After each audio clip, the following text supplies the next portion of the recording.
अस्सलामुअलैकुम, आप देख रहे हैं क्राइम स्टोरीज और मैं हूं राबिया शाहिद। नाजरीन, सोशल मीडिया पर आजकल एक वीडियो बहुत वायरल है। हम देख रहे हैं जिसमें एक पुलिस वार्डन जो है एक लड़के को ज़बरदस्ती रिक्शे में धकेल रहा है, उसको पुश कर रहा है, ज़बरदस्ती फेंक रहा है रिक्शे में। और दूसरी तरफ हम देखते हैं कि एक लड़की पुलिस वार्डन से इल्तिजा करिए, मिन्नतें करिए कि उन्हें छोड़ दें। ये वाकया कहाँ पे पेश आया, क्या स्टोरी है, आइए जानते हैं आमिर मजीद साहब से। अस्सलाम वालेकुम। वालेकुम सलाम। Welcome to crime stories. बहुत शुक्रिया। आमिर साहब, क्या स्टोरी है ये? अच्छा, ये स्टोरी कुछ इस तरह है कि एक बहुत ही मारूफ assistant superintendent of police ASP हैं शेरबानो नकवी। इस कहानी का आगाज़ होता है वहाँ से कि उन्होंने चूँकि नौजवानों में बड़ी मारूफ हैं, वो अक्सर कुछ इस तरह के बयानात देती हैं जो आवाम है उसको उनके जो हकूक़ हैं उनके बारे में बताने की कोशिश करती हैं। उनकी वीडियोस भी वायरल हैं और उनको आवाम को उनके हकूक़ बताने की सज़ा भी मिल चुकी है और ये वाक़या भी इस सिलसिले की एक कड़ी है। अच्छा, इससे जुड़ा है? इससे जुड़ा है, बिल्कुल इससे जुड़ा है। अब होता कुछ यूँ है कि सोशल मीडिया पर एक वीडियो वायरल होती है, ठीक है, जिस तरह कि आपने बताया कि 2 ट्रैफिक वार्डन्स एक नौजवान को रिक्शे के अंदर फेंक रहे हैं और वो अंदर जाने के लिए रेडी नहीं है, और एक लड़की जो बैकग्राउंड में है वो चीख रही है कि ना करें ना करें। मैं अभी 15 पे कॉल करती हूँ। जो 15 पे कॉल करने वाला जो है ना, वो कुछ यूँ है कि शेरबानो नकवी ने आज से कुछ दिन पहले एक पब्लिक सर्विस मैसेज वो दिया था और उसमें उन्होंने आवाम को बताया था कि उनके हकूक़ क्या हैं अगर कोई पुलिस एहलकार उनसे ज़बरदस्ती करने की कोशिश करता है या कोई गैर कानूनी तकाजा करता है तो उन्होंने करना क्या है, उन्होंने 15 पे कॉल करनी है। अच्छा, अब वो जो खातून है और वो जो नौजवान है वो इसी आस में था कि 15 पे कॉल की जाएगी, इन ट्रैफिक वार्डन्स के खिलाफ कार्रवाई अमल में लाई जाएगी। अब इस वीडियो के बारे में कुछ यूं कहा जा रहा था, जो सोशल मीडिया सार्फिन हैं वो ये कह रहे थे कि एक नौजवान को ट्रैफिक वार्डन्स रिक्शे में धकेल रहे हैं और उसकी बहन रिक्वेस्ट कर रही है, चीखें मारी है कि मेरे भाई को छोड़ दो। हालांकि ऐसा नहीं है। अच्छा। अब वाकया कुछ यूं है कि ये नौजवान जिसका नाम मोहम्मद उस्मान है और एक लड़की, ये एक मोटरसाइकिल पर रॉन्ग वे की खिलाफ वर्जी करते हुए आ रहे थे। ये जैसे ही कलमा चौक पर पहुंचे हैं, वहां पर मौजूद 2 ट्रैफिक वार्डन्स ने उनको रोका है। अच्छा राबिया, आवाम के लिए ये बताना बहुत ज़रूरी है कि ट्रैफिक पुलिस ने रॉन्ग वे की खिलाफ वर्जी पर पूरे शहर में, लाहौर में एक मुहिम शुरू की हुई है और इसकी खिलाफ वर्जी पे अब बाकायदा तौर पर मुकदमात दर्ज हो रहे हैं। ठीक, तो ट्रैफिक वार्डन्स ने उनको रोका। अब वो जो नौजवान था, एक तो उसने 1 वे की खिलाफ वर्जी की, दूसरा उसने हेलमेट नहीं पहना हुआ था जी, और तीसरा जब उससे दरियाफ्त किया कि आपका लाइसेंस कहाँ है, ड्राइविंग लाइसेंस, तो वो भी मुहैया नहीं कर सका।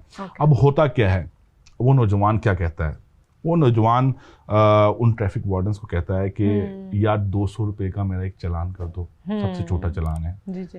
तो वो कहते हैं हाँ और जाने दो, रफा दफा करो। वो ट्रैफिक वार्डन कहते हैं नहीं जी, आपने 1 वे की खिलाफ वर्जी की है और इस पर हमारी मुहिम चल रही है, आपके खिलाफ मुकदमा दर्ज होगा, आपकी मोटरसाइकिल को और आपको ले जाया जाएगा थाने और वहाँ पर आपके खिलाफ मुकदमा दर्ज होगा। अच्छा, फिर वो नौजवान जिसका नाम मोहम्मद उस्मान है, वो ट्रैफिक पुलिस वालों को रिश्वत देने की कोशिश करता है। वो कहता है यार एक काम करो, 200 रुपये का चालान भी कर दो और 2000 रुपये भी रख लो मिठाई। अच्छा। तो ट्रैफिक वार्डन्स को ये थोड़ा मायूब लगता है, रिश्वत दे रहे थे। हाँ, तो वो ये कहते हैं कि आप हमें रिश्वत दे रहे हैं, तो ईमानदारी का मुजाहरा करते हैं, जो कि बहुत कम देखने में आता है। हाँ। तभी मैं हैरान हो रही हूँ। ऐसा ही है। तो वो उसको कहते हैं जी, रिक्शा रोकते हैं, वो पाओ इन रिक्शे दे विच, तो वो उसको घसीट के रिक्शे में डालने की कोशिश कर रहे होते हैं कि इतने में ही एक कोई अब कह रहा है कि उस खातून ने बनाई है वो वीडियो। अच्छा। क्योंकि जो बयान दिया है जो ट्रैफिक वार्डन है साजिद, उसका जो बयान है उसके मुताबिक उस लड़के ने कहा उस लड़की से जो उसके साथ मौजूद थी कि इनकी वीडियो बनाओ। अच्छा, वो चिल्ला भी रही है और वीडियो भी बना रही है। लेकिन अब जो पुलिस है वो ये कह रही है कि ये इस्टेब्लिश नहीं हो पाया कि जो वीडियो वायरल हुई है सोशल मीडिया पर उन्हीं के फोन से थी या कहीं और से। जी बिल्कुल ऐसे ही खातून के मोबाइल से बनाई गई वीडियो है या फिर किसी शहरी ने बनाकर सोशल मीडिया प्लेटफॉर्म पर अपलोड किया। अभी ये इस्टेब्लिश नहीं हो पाया है। अब होता ये है कि जैसे ही ये वीडियो वायरल होती है तो सीटीओ लाहौर इस पर एक्शन लेते हैं और वो कहते हैं जो ट्रैफिक वार्डन है इनके खिलाफ कार्रवाई अमल में लाई जाए।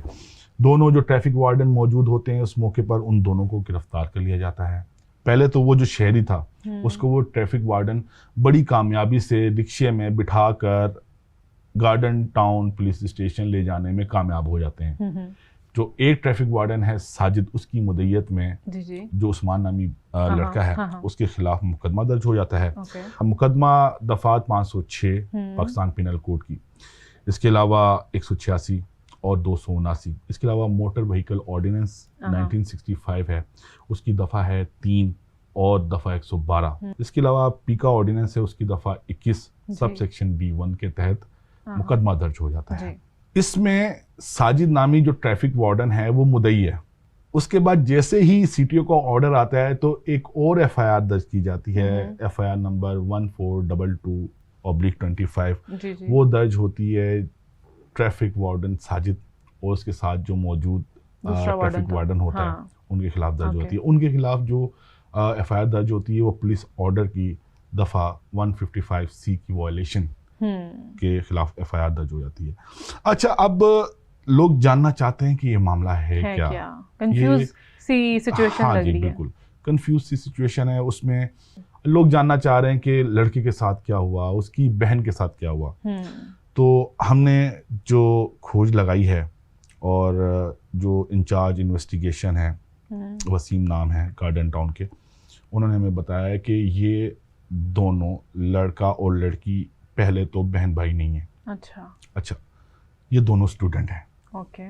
लड़के का ताल्लुक लैया से है और लड़की का ताल्लुक ननकाना साहब से है। ठीक हो गया। और ये दोनों एक प्राइवेट यूनिवर्सिटी है उसके तालिब इल्म हैं। क्लास फेलोज थे दोनों? जी, दोनों क्लास फेलोज हैं। और ये आउटिंग के लिए जो है बाहर निकले हुए थे कि इनको जो है वो रोका गया। अब लड़का जो है, जैसा मैंने आपको बताया कि लैया से उसका ताल्लुक है, तो उसके पीछे उसका भाई आया है और लड़की जो है वो मंजर आम से ही गायब है। पुलिस ने उसको ट्रेस भी नहीं किया है और ना ट्रेस करने की कोशिश की है। लेकिन ऐसा क्यों है? पुलिस ने उसको क्यों ट्रेस नहीं किया? इसमें जो पीका ऑर्डिनेंस की दफ़ा लगाई गई है जिसकी खिलाफ वर्जी की गई है, मैंने आपको पहले बताया वो इस्टेब्लिश नहीं हो पाया कि वो जो मोबाइल से बनाई गई फुटेज है वो आया उस लड़की ने बनाई है या फिर वहाँ पर मौजूद किसी शहरी ने बनाई है, ये अभी इस्टेब्लिश नहीं हो पाया। अब वो जो ट्रैफिक वार्डन्स हैं जिनके खिलाफ मुकदमा दर्ज किया गया था, जिनको लॉकअप किया गया था, उनकी भी जमानत हो चुकी है। ठीक, लड़का जो है जिसका ताल्लुक लैया से है उसका भाई आया था और उस लड़की की भी जमानत हो चुकी है। अच्छा आमिर साहब, अभी आपने बात की थी शहर बानो नकवी साहिबा की, उन्होंने तो अपनी तरफ से एक अच्छा मैसेज दिया था, लोगों के भले के लिए बात की थी, लेकिन आपको नहीं लगता कि लोग उस बात का नाजायज फायदा मिसयूज कर रहे हैं? शहर बानो नकवी ने आवाम को उनके हकूक बताए थे। उनको ये नहीं कहा था कि जो कवानीन हैं उनको धज्जियां उड़ा कर दें। देखें, सबसे पहले आप रॉन्ग वे पर आ रहे हैं। आप चलें इस शहर के से वाबस्ता नहीं है, आप आए हुए हैं, लैया से आए हुए हैं, लेकिन आप रहते तो इस शहर में है ना, पढ़ते तो इसी शहर में ना। आपको पता है कि ट्रैफिक पुलिस जो है वो मुहिम चलाए हुए है वन वे की खिलाफ वर्जी पर, और यहाँ तक इतनी सख्त मुहिम है कि इस पर मुकदमात दर्ज हो रहे हैं। ठीक है, ट्रैफिक हादसात बहुत बढ़ गए हैं, होते रहते हैं, लेकिन अब उसमें पुलिस क्या कर सकती है? पुलिस ये कर सकती है ना कि सख्त कवानीन जो है उसको उस पर अमल दरामद करके अगर इस तरह हादसात को बचाया जा सकता है। छोटी मोटी शिकायत आती रहेंगी हर वक्त, अब 15 पे लोग कॉल मिलाते रहेंगे, तो फिर पुलिस अपना एक्चुअल काम कैसे करेगी? ये ऐसा ही है, कुछ ऐसा ही है राबिया, कि पहले तो जैसा मैंने आपको बताया कि वन वे की खिलाफ वर्जी, हेलमेट आपने पहना नहीं हुआ, लाइसेंस आपके पास है नहीं, और उसके बाद आप पुलिस को रिश्वत देने की कोशिश कर रहे हैं। ये तमाम गैर कानूनी काम करने के बाद आप 15 पे कॉल कर रहे हैं। ठीक है, अब पुलिस का काम बहुत अहम है। अब आपको पता है 15 की जब कॉल आती है तो पूरा जो यूनिट जो है वो तैयार हो जाता है, बिल्कुल एक्टिव हो जाता है। इवन के जो कंसर्न डिवीजन का एसपी होता है वो इसको लुक आफ्टर कर रहा होता है और इसको इंश्योर कर रहा होता है कि 15 की कंप्लेन पर फौरी रिस्पॉन्ड करना है और इसको सॉल्व भी करना है। अब इस दौरान इस तरह की कॉल्स मतलब आ जाएं तो पुलिस क्या करेगी, ये भी। अच्छा आमिर साहब, मैं हमेशा एक बात करती होती हूँ कि social media has a lot of power. शहर बानो नकवी साहिबा ने स्टेटमेंट दी, उन्होंने अपनी तरफ से एक अच्छा इनिशिएटिव लिया, लेकिन लोग जो हैं उसको नेगेटिव तरीके से ज़्यादा यूज़ कर रहे हैं, यूटिलाइज कर रहे हैं, मिस यूज़ कर रहे हैं। सो आप क्या कहना चाहेंगे इस हवाले से? मैं ये कहना चाहूँगा कि अगर किसी ने अच्छा काम कर ही दिया है, किसी पुलिस अफसर ने, खातून पुलिस अफसर हैं, बड़ी मारूफ पुलिस अफसर हैं और नौजवानों के अंदर काफ़ी पसंद की जाती हैं, ठीक है, उन्होंने अपनी तरफ से एक बहुत अच्छा काम किया है। तो किसी की अच्छाई वैसे भी उनके गले पड़ गई है। हमने हमारे जो साथी रिपोर्टर उमर याकूब ने जो है वो एक स्टोरी की थी कि उनको अब माफिया मांगनी पड़ रही हैं, तो और वो भी एक अच्छे काम करने पर उनको माफिया मांगनी पड़ रही है, ठीक है। अगर किसी ने एक अच्छा काम किया है, जी बिल्कुल, मैं ये कहना चाहता हूँ कि फ्रीडम कम्स विद रिस्पॉन्सिबिलिटी, ठीक है, थोड़े से रिस्पॉन्सिबल हो जाएं। और सोशल मीडिया पे मैं आपसे पहले ये कह रहा हूँ कि हम जो सार्फिन हैं वो एकदम एक राय जो है वो बना लेते हैं। देखें एक भाई को उसकी बहन के सामने तशद्दुद का निशाना बनाया जा रहा है, उसको रिक्शे में डाला जा रहा है, तो फौरन जो है ओपिनियन जो है नहीं बनाना चाहिए, फैक्ट्स के साथ बात करनी चाहिए, उसकी तह तक जाना चाहिए। बिल्कुल। Thank you so much Aamir साहब, आपने स्टोरी हमारे साथ शेयर की और बहुत शुक्रिया आपका, हमें ज्वाइन किया आपने। Thank you so much. आप सबसे मुलाकात होती है नेक्स्ट स्टोरी में, तब तक के लिए बाय बाय।